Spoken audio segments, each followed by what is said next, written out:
Tu veux connaître les news qui font la pop actu mais ça va trop vite, y a pas de souci, je te résume tout ça à la vitesse de l'éclair.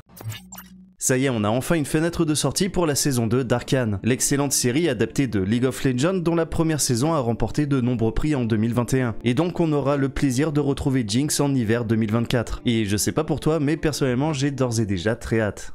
La semaine dernière, on a eu la Gamescom et en vrai c'était un petit peu léger niveau nouvelles annonces. Et oui, on a surtout eu de nouvelles images et du gameplay pour des jeux déjà annoncés. Notamment pour Alan Wake 2, donc ça m'a fait énormément plaisir parce que ça fait quand même 13 ans que j'attends ça. Par contre, pour l'instant, il n'y a pas de sortie physique de prévu et ça c'est un petit peu dommage. Mais par contre, ça a l'air mortel, on ressent l'ADN du premier, mais on sent aussi que Control est passé par là entre temps. Bon, sinon il y a encore eu du gameplay pour Wukong. J'ai l'impression de voir des images de ce jeu depuis super longtemps, mais il serait quand même temps qui sortent. Et ça tombe bien parce qu'a priori on a enfin une fenêtre de sortie et ça serait à l'été 2024. Bon, sinon on a eu du Cyberpunk, du Assassin's Creed, du Modern Warfare 3, etc. Mais en véritables annonces on a quand même eu quelques trucs, comme Little Nightmares 3, une licence que j'adore, mais là ça sera centré sur de la coopération, ce qui n'est pas vraiment mon truc, mais heureusement il sera aussi possible de jouer en solo, en espérant que l'expérience soit tout aussi intéressante. Mais pour moi en vrai une véritable dinguerie qui a été présentée à cette Gamescom, ça a été Crimson Desert. Un action RPG dans un monde d'heroic fantasy avec un monde ouvert à la Tears of the Kingdom et des possibilités titanesques. Et franchement, je dois l'avouer, ce que j'ai vu m'a un petit peu mis sur le cul. Surtout techniquement, et d'ailleurs j'ai un petit peu de mal à imaginer que tout ça puisse tourner sans problème. Donc j'ai hâte d'en découvrir plus et surtout d'avoir les premiers retours pour voir si c'est aussi fou que ça en a l'air. Et donc voilà en gros ce que j'ai retenu de cette Gamescom 2023, donc tu l'auras compris, mon but c'était pas de te faire un résumé complet, mais plus de te parler de ce qui moi m'avait marqué. Après si toi il y a autre chose qui a retenu ton attention, bah surtout hésite pas à le partager dans les commentaires. Depuis début mai, tout Hollywood est en grève pour revaloriser et défendre les droits des scénaristes et des acteurs face à l'avènement du streaming et à l'arrivée des intelligences artificielles. Et bien désormais, ils rentrent également en grève contre les grosses sociétés de jeux vidéo pour la manière dont elles traitent leurs artistes. Donc en fait, on assiste réellement à une véritable révolution de toute l'industrie audiovisuelle à Hollywood. Et franchement, je suis assez curieux de voir ce qui va ressortir de tout ça.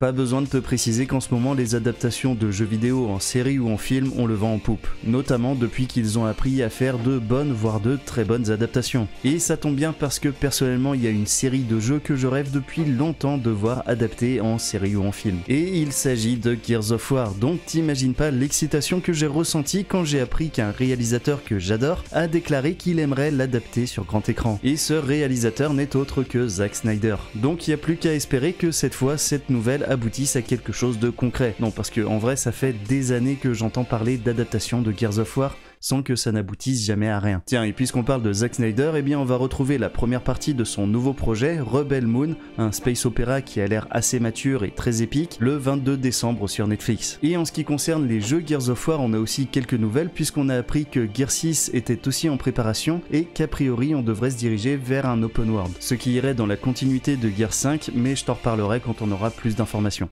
Killers of the Flower Moon, le nouveau film de Martin Scorsese, voit sa sortie reportée du 6 au 18 octobre 2023. Alors pour rappel, ce film avec Leonardo DiCaprio est l'adaptation d'un livre qui revient sur une série de meurtres ayant touché une communauté amérindienne dans les années 20. A noter aussi qu'après sa sortie ciné, le film sera disponible sur Apple TV+. Alors tu me diras ce que tu penses de cette rumeur, mais il paraît qu'après Deadpool 3, qui est en tournage en ce moment, Hugh Jackman pourrait ressortir les griffes dans un autre film. En effet, Kevin Feige lui aurait demandé de faire partie du projet Avengers Secret Wars, et qu'il pourrait aussi y avoir Chris Evans et Tobey Maguire. Alors encore une fois, il ne s'agit que d'une rumeur, donc je sais pas trop quoi en penser, parce que certes ça va faire plaisir de revoir Hugh Jackman en Wolverine dans Deadpool 3, mais de l'autre je me dis qu'il faudrait peut-être pas abuser des bonnes choses. Projet Q, la nouvelle console portable de PlayStation, coûtera 219 €. Et je dis console, mais en vrai c'est pas tout à fait ça. Et oui, en fait elle permettra de jouer aux jeux PlayStation que vous avez déjà sur votre PS5. Donc de base il faudra avoir une console de salon, ce qui fait que le Projet Q n'est pas une console à part entière, mais plus un gadget de luxe pour jouer à tes jeux n'importe où. Bref, c'est une petite déception pour ceux qui espéraient un véritable retour de PlayStation sur le marché des consoles portables, mais une bonne nouvelle pour Nintendo qui du coup n'a toujours pas de véritable véritable concurrence sur ce marché.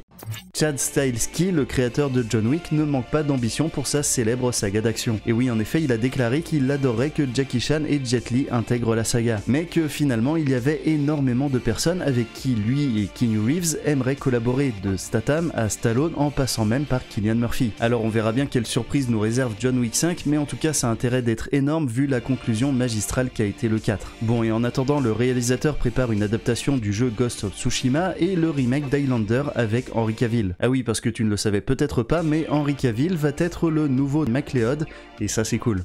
Bon, c'est triste, mais Charles Martinet n'est plus la voix de Mario. Le comédien prêtait sa voix au célèbre plombier depuis 1996, et c'est dans un communiqué que Nintendo a annoncé qu'il ne serait plus la voix de Mario. Alors, histoire de faire genre qu'il ne l'avait pas tout simplement viré, Big N a annoncé que Pierre Martinet deviendrait ambassadeur de Mario, et qu'il continuerait de faire le lien entre le personnage et les fans lors de conventions et autres événements. Mais on découvrira sa voix dans le prochain jeu Super Mario Wonder.